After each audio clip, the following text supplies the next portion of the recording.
Well, welcome to the Montana State Capitol. My name is Deb Mitchell. I'm going to be your tour guide today. I work over across the street at the Montana Historical Society, so we'd love to have you come visit us there. On our tour today, we're going to see two separate sides of the Montana State Capitol. We're going to see the part that was built in 1899 and the part that was built in 1902. We're standing in the Rotunda right now. This Rotunda means round room with a dome.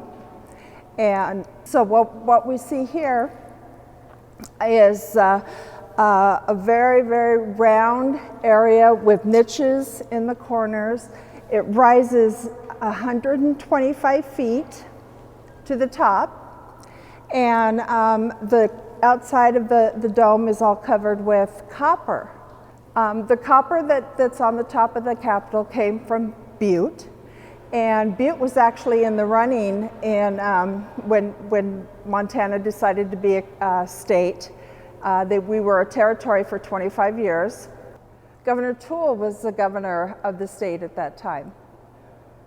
And so Governor Toole asked the Pedretti brothers to come and decorate the Capitol. So what you're seeing in here, what you're going to see in here is a Greek neoclassical type design mixed with Western paintings. And you would never think those two things would go together, but they go together great. So looking at the Rotunda, in the niches, we see the paintings. You see the green and white paintings with the lady's face. The style of this painting is called trompe-l'oeil, and that's French, and it means trick of the eye or to fool the eye. And what it does is it pulls that painting out and makes it look three-dimensional. So it looks like it's standing out at you as opposed to flat on the wall. You'll see a lot of that throughout the Capitol today. Originally, this is the painting that was on the Capitol when it was first made in 1899.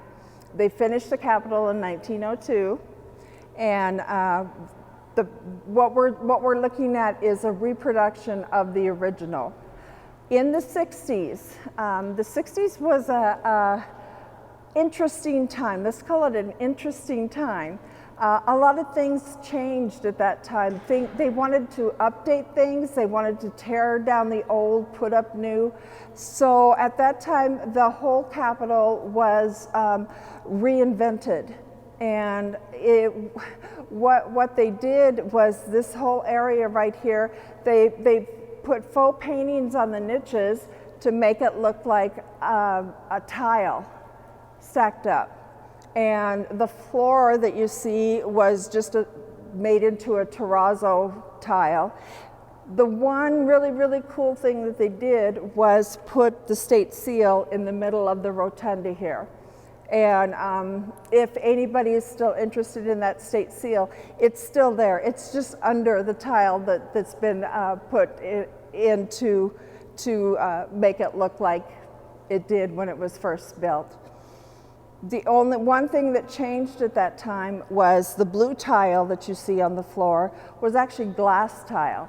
But because of seismic updating, which means updating for earthquakes, we had to put a solid tile on because there's steel beams running through here and running through a lot of the Capitol. In 1935, there was a very large earthquake, and a lot of Helena was damaged at that time. But the great thing about the Capitol was that on the 14 acres that it sits, it was flexible enough to accommodate the earthquake, and we only ended up with a few cracks in the marble wainscot that you see that goes halfway up. And Montana is an earthquake zone, so we have plenty of earthquakes here, but the last really big one was in 1935. The roundel paintings that you see here represent different cultures in Montana, and the one that we see over here is Chief Charlot. He was the chief of the Salish. The one here is Henry Edgar, who represents the miners in Montana. Mining was a very, very productive part of Montana. Over here we have Jim Bridger, representing the explorers coming through Montana. And the one behind me is just a Montana cowboy. Doesn't really represent anybody specific, but he's there to represent the cowboy culture in Montana. So we're very well represented by diverse cultures that are here in Montana. The columns that you see here are actually not weight-bearing columns, they're actually hollow. And they were made hollow to accommodate the electricity. Montana was the very first capital in the nation to be made with electricity and elevators and running water. So we were pretty much ahead of our time during that era. And Colorado decided to build their capital at the same time, but they opted to use gas lighting because they thought the electricity was going to be a fad. So they had to convert theirs to electricity eventually. But these columns are hollow to accommodate the electrical wiring that goes up through them. They're actually made out of plaster, and they're called scagliola. And it's a technique that is actually starting to come back a lot, but it's a series of plaster with chips of marble in it, and then put on layer by layer by layer. And if you touch them and feel them, they actually feel cold, just like marble feels, but you very, very seldom can tell the difference.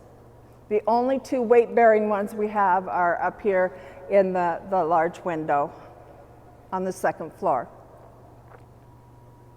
The Pedrettis were interior designers. They were here to decorate the Capitol. They were not historical reproducers, or they weren't historical painters. Their goal was to decorate the Capitol, and they did a fantastic job. Like I said, what you see here is similar to what they were known for decorating and known for designing, which was a lot of churches, synagogues, cathedrals, things like that. So it was comparable to a lot of that. You see opera houses. I see a lot of opera house here just because of the balconies that you see that jet out and the stairways and things like that. It just reminds me of, there's some characteristics of an opera house, which is what the Pedrettis were famous for designing. Now the lights that you see in the arches up here, those were reproduced in the 60s. They took those completely out. But we put those back in 2000. The renovation was done in 2000. And we put those back in, and the scrolls that you see behind the lights are some more of that trompe-l'oeil, and they look like they're standing out. It looks like a medallion that's standing out, but actually they're flat on the walls. And they're absolutely gorgeous. Those really, really look like they're a three-dimensional item. The barrel vault that you see above the staircase has an interesting story that goes with it. It's rounded, and the glass that you see there's probably 5% of that glass that's the original glass. In the 60s, they took that completely out and put a flat ceiling in there with a room up above. And then during the renovation, we took that out, and we found the glass that you see there was stored in Virginia City. Charlie Bovey was an avid collector, and he stored it there, but it wasn't stored correctly. So a lot of it was broken, a lot of it was cracked, and we weren't able to use all of it. We were able to use about 5% of it. The rest is redone by Evergreen Studios in New York, and they did an amazing job. At the end of the barrel vault, there's a beautiful painting called Driving the Golden Spike, and it used to be in this area right here. Before, when they took this out, when they took the barrel vault out, they moved that to this area. So then in 2000, we had to remove it from there and put it back into the barrel vault. And the stained glass that you see at the top of the stairs is all original. Yeah, it was not damaged in the 1935 earthquake, so it's all original. All across Montana, people are coming back to preservation and wanting to preserve the past. And the best way to do that is with buildings. Buildings within your community, buildings within your area. If you can preserve those buildings and reuse them and tell the stories about them, that's phenomenal. And Montana is very, very big on providing those stories. Anywhere you go in Montana, you'll find some building, some area that's been preserved and are able to go through and hear the story about it. Here we are on the second floor. One of my favorite areas on the second floor is the statue of Mike Mansfield and his wife Maureen. And this statue was dedicated in the year 2001. The artist is Gareth Curtis, and he did an amazing job catching the essence of Mike Mansfield and his wife. Mike was from Butte. He was a blue-collar worker. He worked in the mines. His wife Maureen was behind him on 100%, and she was a teacher. She sold her life insurance policy to get the money to put him through school. And he did go to school here in Montana. He's an amazing person. He was the longest running congressman in the US Senate. And he was admired by many. He was for the people, and he was the Japanese ambassador. And his wife Maureen was an amazing woman. She was the woman behind him, and she was always dressed in Chanel, and that's what he's got her dressed in right here. And you can see her looking up at him adoringly. And Mike just absolutely thought the world of her. In fact, he didn't mind having this statue here. He was ecstatic to be able to have this statue here. However, when you read the title of it, it's titled Maureen and Mike Mansfield. He wanted to make sure that her name was first. The painting that I talked about on the first floor, the Driving the Golden Spike, you can see here. And it's a great, great painting, and it's called Driving the Golden Spike, which is amazing because they didn't drive a golden spike. What they did is they took the first spike in the railroad when it was started in Minnesota, brought it over, put it in so it could be the first and the last spike driven into the railroad. There was no golden spike. It's just a matter of drama and making it more dramatic than it really was. The person with the hammer is a past president at that time, Ulysses S. Grant. And the Native Americans that you see there, the Indians that you see there, are the Crow Indians, and they were invited to come to the ceremony because a large portion of the railroad did run through their territory. The scene of this painting, where this was at, is in an area between Helena and Missoula called Gold Creek, Montana. And if you look there, you can find a marker that talks about the Golden Spike. There were thousands of people there at that time. The women's murals that you see here are one of the newer additions to the Capitol. We had a lot of women in the legislature who said, where are the women represented here? We have men, obviously, and we have the Native Americans, but women were an important part of the building of Montana. This was put in 2014, which was the anniversary of the Vote for Women, the 100-year anniversary. And the artist is Hadley Ferguson. She did an amazing job representing the women in Montana. You see all types of women.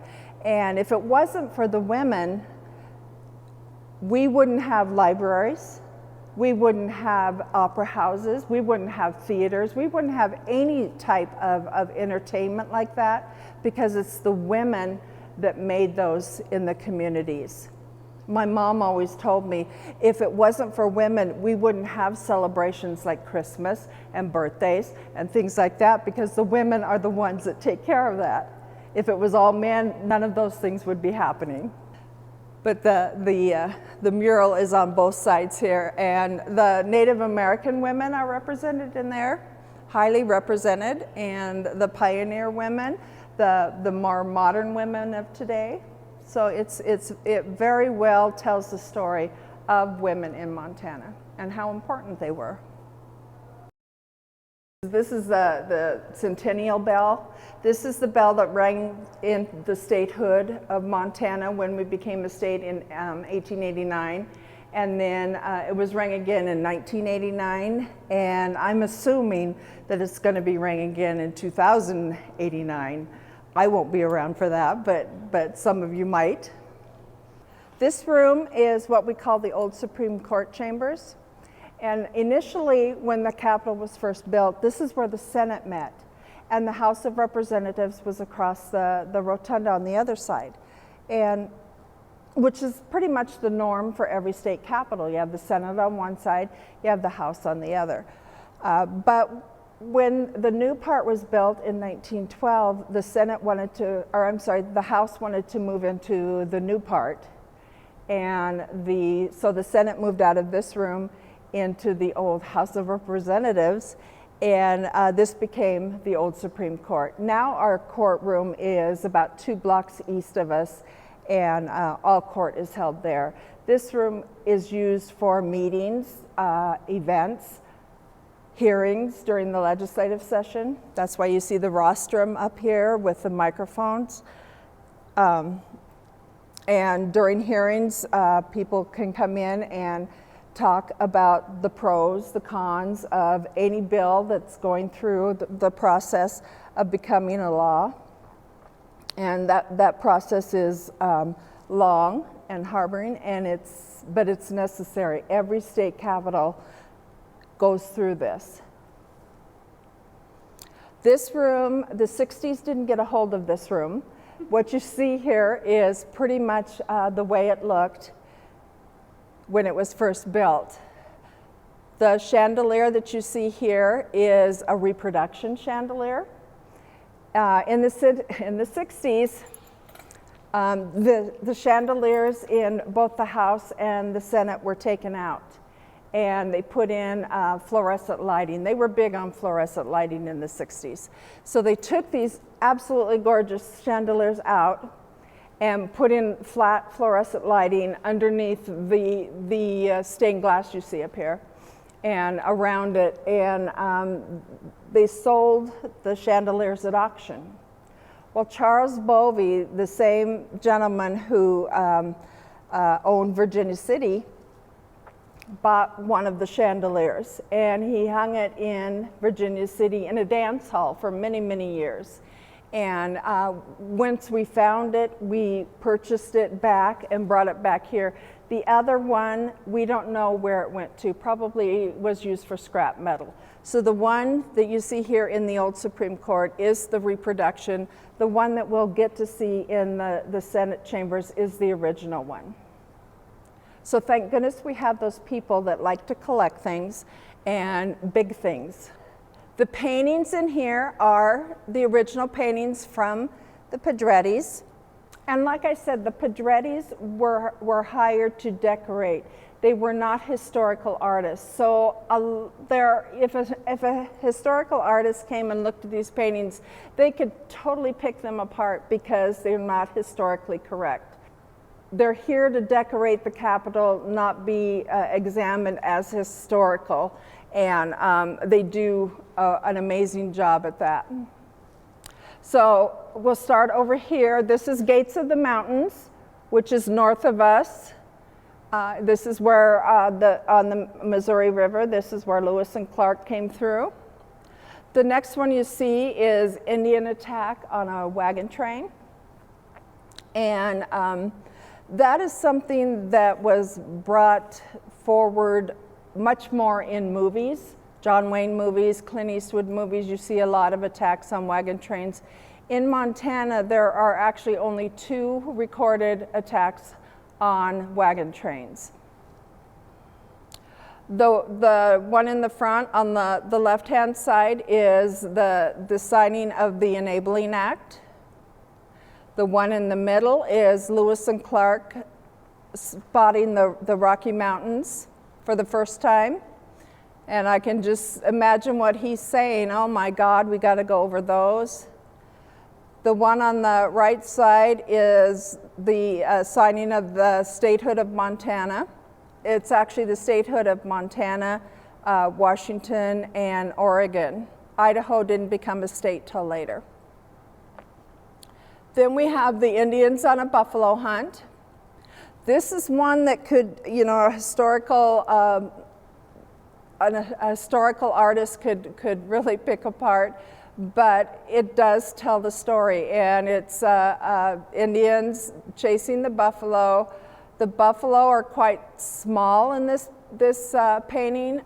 They're actually larger than that. They would never be hunting buffalo with a full headdress like that, but it does tell the story and provide the essence of the Native Americans here in Montana, which was very, very important at that time and at this time to have that inclusion. The last one that you see here is saying farewell to the buffalo. And this is the Native Americans saying thank you to the buffalo for giving his life so that they could sustain theirs. And it's also a transition type painting because you can see the train in the background coming in, the invasion of the Euro-Americans coming in and taking over the Native American land. And that's what I see. That's the beauty of painting. It's all subjective. And somebody else can look at this painting and see something completely different. And it's amazing to get to talk about art because you learn so much from what somebody else says. Up above us here is the gallery. And anytime anybody wants to come and watch any of the proceedings during the state legislature, they can come and sit in the gallery. The chairs that are there are the original chairs. And when you do come and are able to watch what's going on, look under one of the chairs up there because every chair has a cowboy hat rack. And I gave a tour to a gentleman from Texas, and he says Texas doesn't even have that. Back when the Capitol was first built, hats were a very important part of men's attire, and they rarely went out without their hat on. More of the scagliola columns that you see in here.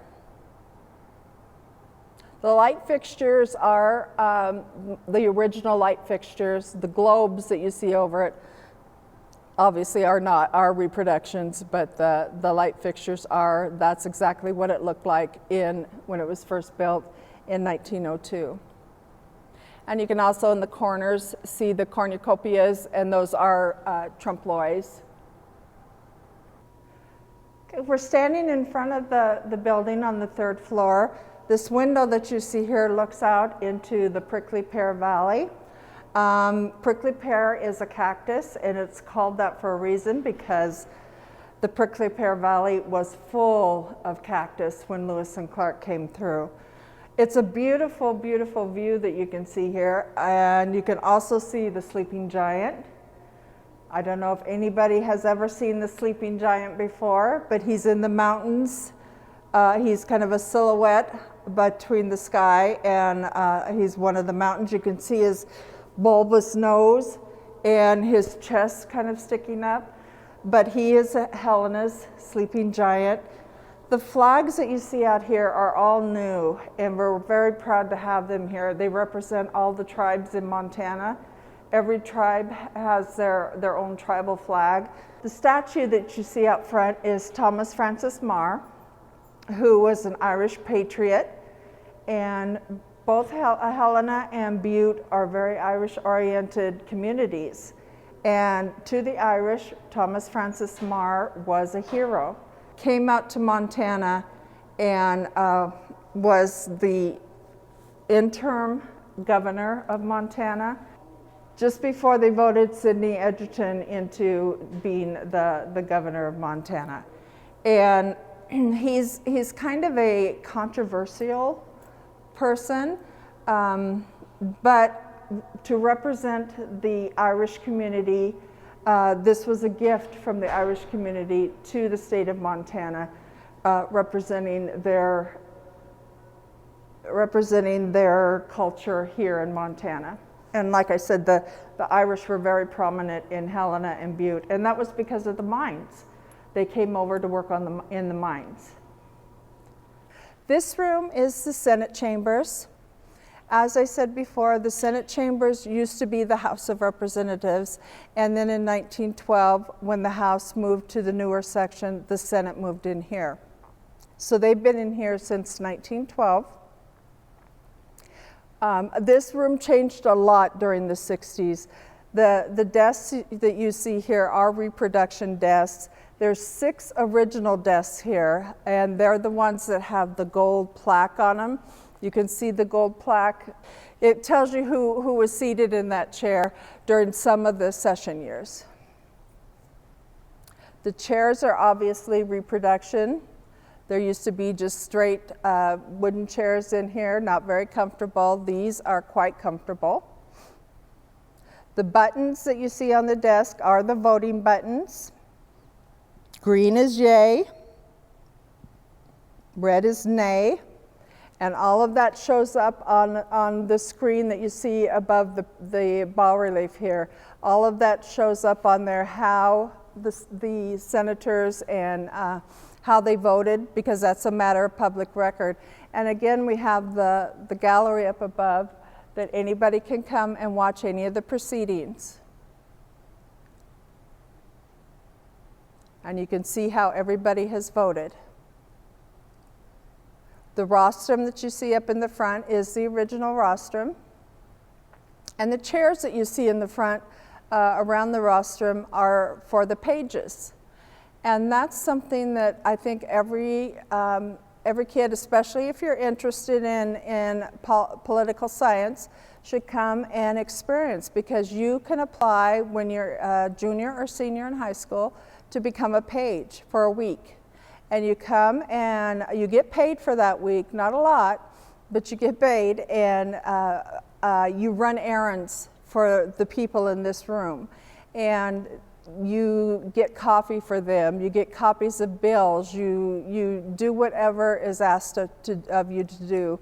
You set up the room previously. It's a great experience to be able to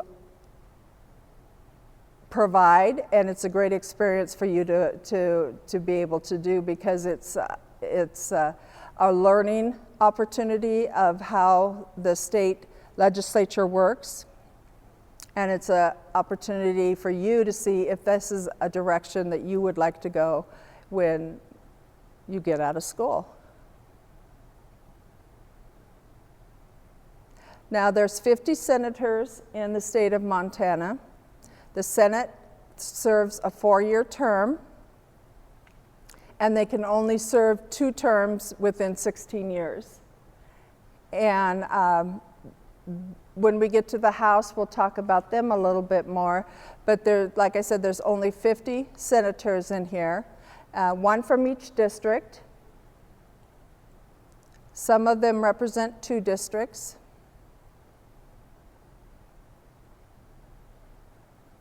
So there's a lot of discussion, a lot of banter back and forth that goes on in this room during the session. The paintings that you see in here, again, were done by the Pedrettis. The one in the front is the Louisiana Purchase, and which is, a lot of people don't realize, is a big part of Montana history. The Louisiana Purchase was between Thomas Jefferson and Napoleon Bonaparte, and we purchased this whole area of Montana and the northern plains and the southern plains from France. And who knows, if he wouldn't have done that, we may all be speaking French right now. But in this painting, it's not actually how it happened, because Thomas Jefferson and Napoleon Bonaparte never even met each other, let alone sit across from a table and discuss all this. It was all done by correspondence. But this is what you call artistic license, where the artist can represent it in a different way. And this is how they wanted to have it represented at that time. And the painting that you see in the back of this tells us that this was probably all done in France. The gentlemen you see here are Montana miners. They're doing what's called placer mining. The next one is Fathers Ravalli and DeSmit. The one on the back wall here is the Battle of the Little Bighorn. And this is quite interesting because it doesn't really portray the battle as it really was. It portrays Custer as being a hero at that time. Custer was a man who looked after himself most of the time. The one thing that I find amazing about this picture or painting is the Indian that you see there. His name is Rain in the Face, and he's one that claims to have killed Custer that day. We actually don't know who killed Custer. I think there were many that claimed to have killed Custer that day. But he claimed to have killed Custer that day, and I just think his name is very, very cool, Rain in the Face. And when you go to the battlefield, there is the Native American memorial there, and you'll find his name on there. And then you'll also find the American soldier memorial there. The next one you see is Lewis and Clark at Three Forks, and it's a very, very stereotypical type painting. You see Lewis and Clark, you see Sacagawea inside the teepee, but she's dressed more like a Navajo Indian. At that time, Indians were Indians. They didn't distinguish between tribes, but she looks more like a Navajo. And then York, who's in the background, is portrayed very stereotypical of a black person at that time. And the last one we see is Andrew Dawson and Pear Chateau at Fort Benton. And that's Fort Benton that you can see in the background in the Missouri River. The original chandelier here. Underneath the screen up here is a bas relief. This was done, put in 2005. It was done by a gentleman from California. Bas relief means a raised painting. So it looks like it's carved. It's very, very, very heavy. The name of this is called We Proceeded On, and it's of Lewis and Clark. You see Lewis and Clark and Sacagawea and the troops pushing out the canoes. You see the dog seamen. Eugene Daub is the artist. Okay, the part that I'm in right now is the part that was built in 1902. And stepping over this is the part that was built in 1912. By 1912, they thought that they'd outgrown the Capitol and they needed more room. So that's when this part was built. And you can really tell the difference outside with the stone, because the stone on both the East and West editions are a lot lighter than what you see on the original. This is the House lobby. This is an amazing part of the Capitol. It's very, very beautiful. The paintings that you see in here were done in 1912, and at that time they asked Montana artists to do the paintings for us. And these were done by Edgar Paxson. And so he was actually from New York, and you can kind of tell from the paintings that he did a lot of backdrop paintings for plays and things like that. And they asked him to do these paintings that you see in here. He was a much more historical artist. So these are, historically, these are more correct than the ones we saw in the House and, I'm sorry, in the Senate and in the old Supreme Court. The ones in here, this is called After the White Man's Book.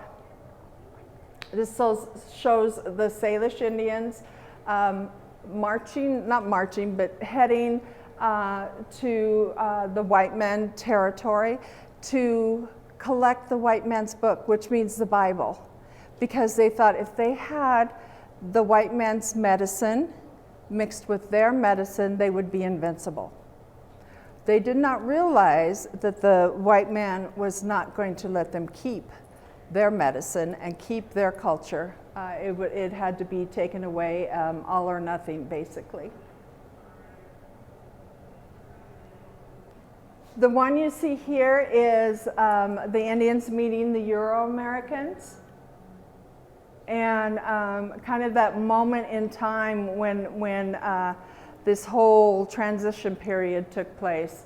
You can kind of see the skeptical looks on the Native Americans' faces, and the looks of not sure what's going to happen on the Euro-Americans' faces. The one in that corner is of Chief Joseph, who was actually the spiritual leader of the Nez Perce Indians, and this is him giving his famous speech, "I will fight no more forever," in the Bear Paw Mountains, where he was captured. And here we have Pear de la Vendre, who was one of the first explorers to ever see Montana.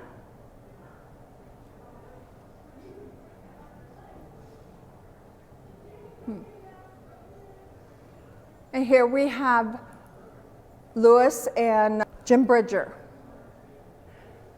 And this is one of the more well-known ones. This is Lewis and Clark at Three Forks. This is the one that's on the cover of Undaunted Courage. So a lot of people recognize this. You see Clark, then Lewis, then Sacagawea, her husband Pear Choteau, and then York and Jim Bridger on the other side. This is where Sacagawea started recognizing the area from which she came from. She was Shoshone, who was captured by the Mandan and taken to the Mandan village. That was a very common practice at that time, is capturing and using other people from other tribes as slaves. So she was raised in the Mandan village, but she started recognizing a lot of this area down by the Beaver Head that was her native homeland. We're standing to the entrance of the House of Representatives. This is the largest room in the Capitol. Straight on the back wall, you can see the painting by Charles M. Russell. This was one of his masterpiece paintings. He painted this in Great Falls in a little log studio. And he had to raise the studio by 3 logs in order to get this painting in there. And he painted it in 3 months, which is totally amazing. And this is called the Salish, Lewis and Clark meeting the Salish Indians at Ross's Hole. And the Salish Indians are are also known as the Flathead Indians, but there's no tribe of Indians called the Flatheads. It's a misnomer, and it came about. There's a lot of different speculations as to how the name came about. I had one Salish lady tell me it was because of the way the Salish men combed their hair. They would comb it straight up and then flat on top. They'd put bear grease on it and comb it straight up and flat on top. Could be, from that. There is also a tribe of Indians that are from the West Coast, because the Salish are one of the few Indians that journeyed from the West Coast toward the east, as opposed of being pushed from the east to the west. So they came from the western coast. So there's some coastal Indians there that are Salish. And they were the ones that put the board on the front and back of the baby's head and actually flattened the head because they thought that was very desirable. They don't do that anymore, obviously, but that's another speculation as to how they got the name. But just so you know, there's no tribe of Indians called the Flathead Indians. There's the Pend Oreille, the Salish, and the Kootenai, and they make up the Flathead Confederation. So that's what you see here is the Flathead Indians and meeting Lewis and Clark. And Lewis and Clark are over on the right side of the picture, standing behind Toby. Toby was their guide. And they were standing behind him, and Sacagawea is standing behind the Lewis and Clark. And the Salish Indians are in the foreground, and they are the main focus of the painting. And that's what Charlie Russell wanted. He wanted them to be the main focus of the painting because they were the first Americans here. And he always felt like the Indians were getting, the Montana Indians were getting a raw deal and getting moved off their land and being displaced and having nowhere to go. And so he wanted them to be the focus of the painting. So that's why you see it like this. The pillars that you see in this room are solid marble, and they came from Vermont. At that time, we had a little bit more money to spend. And then there's also the gallery upstairs that you can, with the original seats, that you can come and watch any of the proceedings. Now, there's 100 members in the House of Representatives. They serve a 2-year term. And a lot of times they can serve for 2 years. And usually 2 years is one term for us because we're biannual. So a lot of times there are new ones coming in and a few of the seasoned ones staying, and so it's always new faces, new voices coming into this area. The desks and the chairs that you see in here are the original ones. They saw what happened to the Senate in the 60s, so they mandated that this room could not change historically, and so that's why you see the original chairs and the original desks in this room. If you were to be able to go in and open one of the desk drawers, you would see names scratched in there from hundreds of years ago of people who sat in that particular desk, and it's, you know, that in itself tells a lot of history.